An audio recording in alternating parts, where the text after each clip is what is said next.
আমরা ভারতের উগ্রবাদী হিন্দুদের বলবো, আপনাদের বন্ধুত্ব তো শেখ হাসিনার সাথে, সেই বন্ধুত্ব রক্ষায় বাংলাদেশের জনগণের বিরুদ্ধে যে প্রকাশ্য শত্রুতায় নেমেছেন সেটা সৎ প্রতিবেশী সুলভ আচরণ নয়।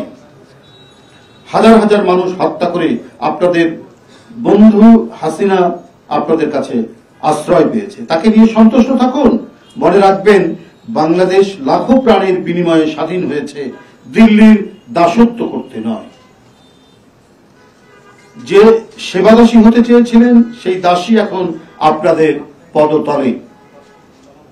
ক্ষমতা হারিয়ে বিতাড়িত হওয়ায় হাসিনার চেয়ে বেশি পাগল হয়ে গেছে ভারতীয় বিজেপি সরকার ও উগ্রবাদীরা। মরিয়া হয়ে প্রোপাগান্ডা ছড়ানো হচ্ছে। হিন্দুত্ববাদীদের আরেক ছদ্মবেশী শিখণ্ডী মমতা ব্যানার্জি জাতিসংঘ শান্তিরক্ষী পাঠাতে বলছে। আরে ভারতেই তো বাংলাদেশের মিশনগুলো অরক্ষিত, নিরাপত্তাহীন, এবং বাংলাদেশি মিশনের একজনকে আমরা যেটা ভিডিও ভাইরাল হতে দেখেছি, কি বেদম প্রহার করা হচ্ছে।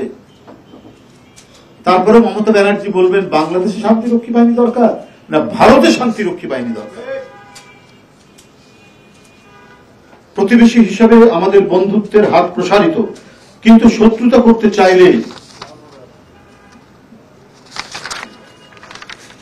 সেটা বাংলাদেশের স্বাধীনতা প্রিয় জনগণ মেনে নেবে না।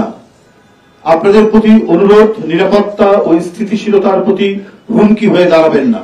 বাংলাদেশের মুসলিম, হিন্দু, বৌদ্ধ, খ্রিস্টান যারাই নিরাপত্তাহীন মনে করেন তারা সরকারকে জানান, সরকার উপযুক্ত ব্যবস্থা নেবে।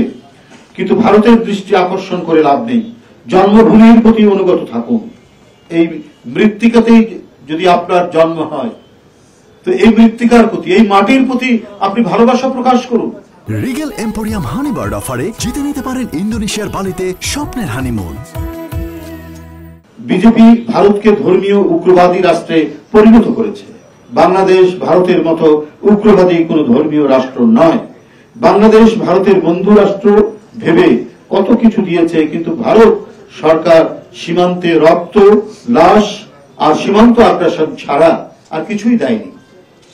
বন্ধুরা, ভারত সংখ্যালঘু সম্প্রদায়ের মানুষের উপর অসংখ্য নির্মমতার ঘটনা ঘটছে প্রতিনিয়ত এবং দীর্ঘদিন ধরে। সেসব নিয়ে দেশটির কোনো সংকোচ বা অনুশোচনা নেই, কিন্তু বাংলাদেশে তাদের মাস্টার প্ল্যানের পরিস্থিতিতে তারা অযাচিত উদ্বেগ, উগ্রতা প্রকাশ করছে।